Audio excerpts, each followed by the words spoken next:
Hello, I'm JP from Singapore. Since I retired early this year at 47 years old, many people assume I've already fully repaid my mortgage. Some even say, JP, if you're not working anymore, why not clear your loan and enjoy peace of mind? But here's the truth. I've chosen not to fully repay my mortgage. And it's not because I cannot. It's because using mortgage debt is actually better for my finances. And in fact, it gives me even more peace of mind. Let me explain. I retired early this year with more than $3 million in financial net worth, including $1 million in CPF. But when I was retrenched in March this year, when the company I work for decided to shut down the entire Singapore office, I realized something important. What really gave me peace of mind wasn't being 100% debt-free. It was having liquidity, flexibility, and investments working for me. I shall now share further on what I mean. First reason is of course the opportunity cost of money. My mortgage costs around 2 to 3% currently. Even if I were to just put my money in broad index funds like the S&P 500 or MSCI World Index, long-term returns can still be about 6 to 10%. Now let's put some numbers to it.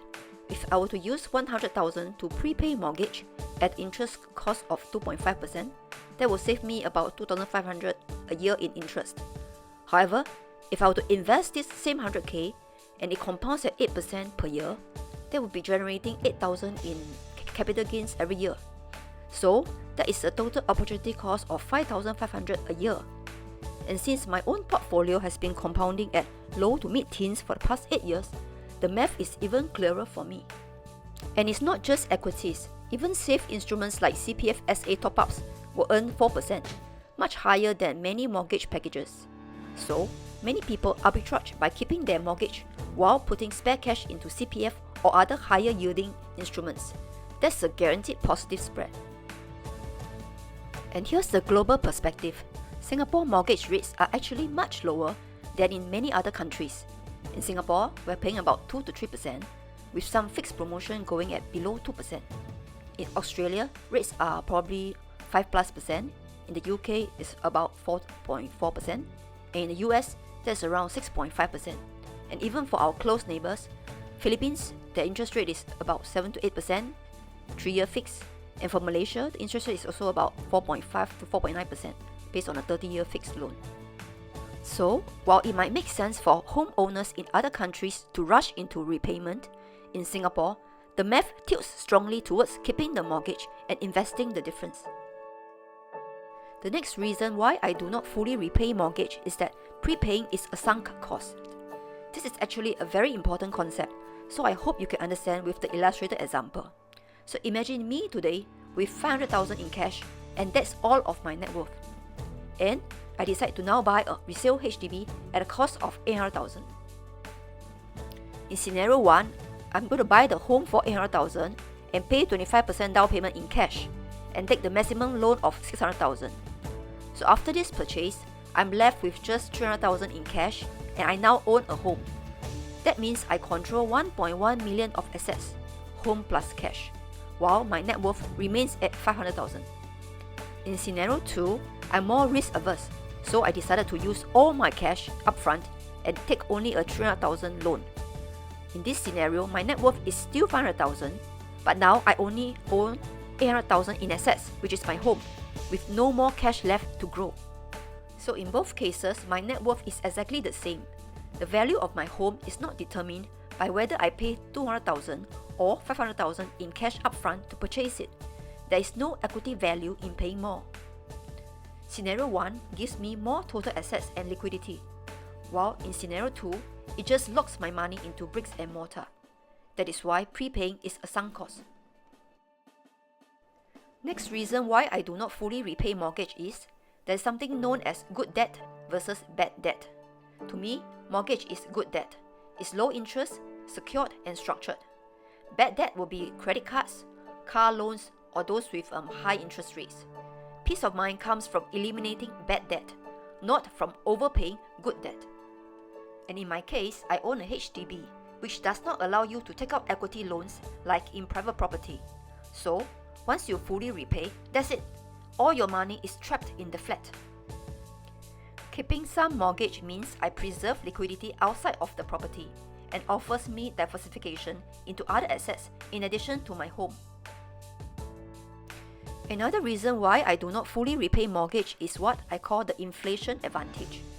Imagine my monthly mortgage is currently $1,000, and assuming 2% inflation, this same $1,000 mortgage will be worth about $820 in today's dollars in 10 years. And after 20 years, it's just $673. That means future mortgage payments are made with cheaper dollars. So, why are we using expensive dollars today to prepay when future payments will feel lighter? The next reason is particularly relevant to me today as I begin my FIRE or early retirement journey and I stop having active income. I'm going to compare the same $600,000 loan in the earlier example at 2.5% mortgage rate over a 15-year loan versus a 25-year loan period. If I were to take the 15-year loan, my mortgage every month will be about $4,000 a month. However, if I were to stretch it to a 25-year loan, that will bring down my mortgage to $2,700 a month, and that is $1,300 a month freed up. With a 25-year loan, I can invest the difference, build liquidity, and still have the option to prepay early if I want. However, with a 15-year loan, I'm locked into higher commitments with no flexibility. Having this liquidity is crucial, and to me, that is real peace of mind. Think of it this way. During a crisis, even profitable companies can collapse if they run out of cash flow, and that's why CFOs always say cash flow is king. It's the same for personal finance as well. Keeping my mortgage stretched to 25 years gives me the maximum flexibility. I'm not forced into making heavy monthly repayments, and I keep more liquidity on hand. So, even if life were to throw me a curveball, like my recent retrenchment, or the need to pay medical bills, or a market downturn, I have cash and investments to rely on. Just like a company survives by managing its cash wisely, I also protect my own peace of mind by managing mine, and that means not rushing to pay down my mortgage. The next reason why I continue to have a mortgage is the ability to tap on cheap debt. Between 2018 and 2021, mortgage rates were very low, sometimes even below 1%. So, instead of rushing to clear, I tap on these cheap bank loans. While the loan cost me 1 to 3%, my portfolio was able to compound at double digits. Why rush to repay a low-interest loan when my money can grow at a faster rate? That decision alone boosted my net worth much more than prepaying ever would. And that is one of the reasons why I'm able to 11x my net worth over the past 14 years while I'm at my corporate job. If you are curious, do check out my other video where I explain more. Job loss can hit anyone, and this is especially so when you are in your 40s and 50s. And it hit me earlier this year when I was retrenched. However, what gave me peace of mind wasn't being debt-free. It was having cash and investments available. Liquidity saved me, not a fully paid off flat. I get that for some people, being debt-free feels safe. And if you are close to retirement or very risk-averse, repaying early may suit you.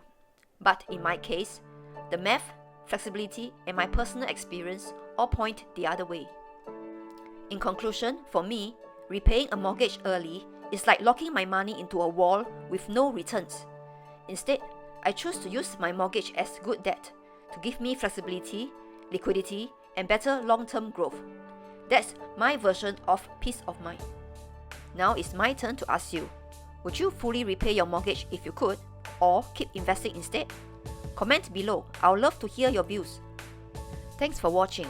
If this video informs or benefits you, I would greatly appreciate if you can give it a like to let me know it has been useful to you. And by the way, if you are new here, I'm JP from Singapore.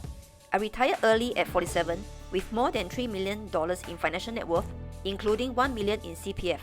On this channel, Ikigai Living SG, I share my FIRE journey and how I manage my wealth for sustainable, purposeful living.